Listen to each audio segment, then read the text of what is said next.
Good day guys, for today's video, Suzuki Smash 115 ay nagkaroon ng problema sa kanyang makina. Ito ay nagkaroon ng pagkadyo-kadyot. Pero ibahagi ko sa inyong tips o ideas ngayon guys is kung paano ikabit ang kanyang clutch cage. Kasi nga, ipinabuild up natin ang kanyang primary clutch. Tapos na siyang mapabuild up guys, yan na po ang kanyang hitsura niya. Kaya lang, kailangan natin i-pull out ang kanyang cage para hindi matunaw o masira. So ngayon, kailangan natin ibalik ang kanyang clutch cage sa kanyang primary clutch para mabalik na ang kanyang one-way clutch. Ito po yung tsura ng kanyang primary clutch nang hindi pa natin napabuild up guys. Grabe ang kayod. Kaya nagkaroon na siya ng slide at saka pagkadyot-kadyot. Una natin ibalik ang kanyang washer. Next is ang kanyang clutch cage mismo na may kasamang clutch boost. O yung kanyang bushing sa gitna guys. Yan o. Kapag nabiyak o na-crack o nasira ang ating bushing guys, mawawala po ang ating pre-wheel at mapiktuhan ang ating clutch cage. So yun, ilagay na natin dalawa. Sabay natin paglagay niyan guys. So yun, yan po maging itsura niya kapag nabuo na natin ang dalawang yan. Meron na siyang one-way clutch. Kapag nire-reverse natin siya pa clockwise, nag-iikot yan. Kapag counterclockwise naman, pabaliktad is hindi na siya nagpiprewheel, nag-stack up siya. So kailangan ikabit muna natin yung tatlong pin. So hindi kayo malilito niya guys kasi may purma yan sa kalalagayan ng kanyang pin. Tatlo po yan guys, magkabilaan. Ang pin ay balik natin. So napakadali naman siya i-assemble. Kaya lang yung isa sa mahirap nito is yung pagkabit na natin ng spring niya. At siyempre, meron ring guide ang pagbalik natin ng ating clutch cage guys. Meron guide kung saan natin ilagay ang ating pin. So, nakita nyo bang kanal na yan? Na parang nakaslide. O, yan po. Diyan po natin ilagay ang ating pin. Sabay, ibaba ang ating clutch boost. Before natin siya ibaba guys, no? Need mo natin ilagay yung tatlong spring. Ito yung isa sa part nga na medyo may kahirapan ng kaunti. Kapag lalo na sa mga DIY at wala pang ideya kung paano ibalik ang ating clutch cage. So, yan guys ang kanyang position ng ating pin kapag nailagay na natin yan ang ating clutch cage sa ating primary clutch. So, syempre, ilagay na natin yung spring ng dandahan. So, paano ba ilagay ang spring? Iangat na natin ng half o kalahati ang ating clutch cage guys, kasama ating clutch boost at saka clutch. Yung pin din natin. Sabay yung tatlo, iangat natin ng kalahati.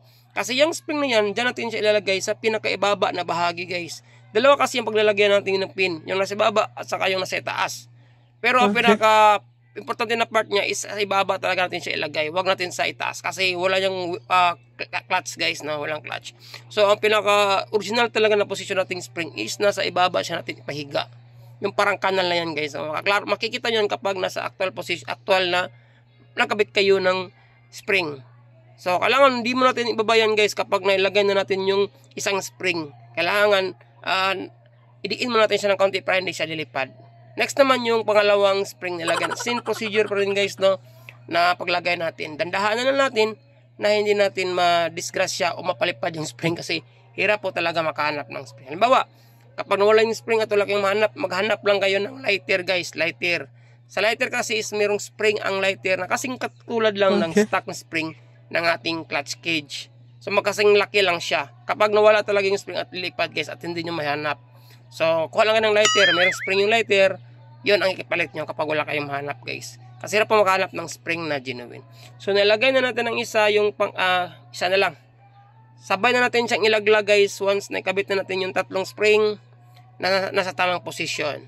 So next naman yung pangatlong spring na ilalagay na natin.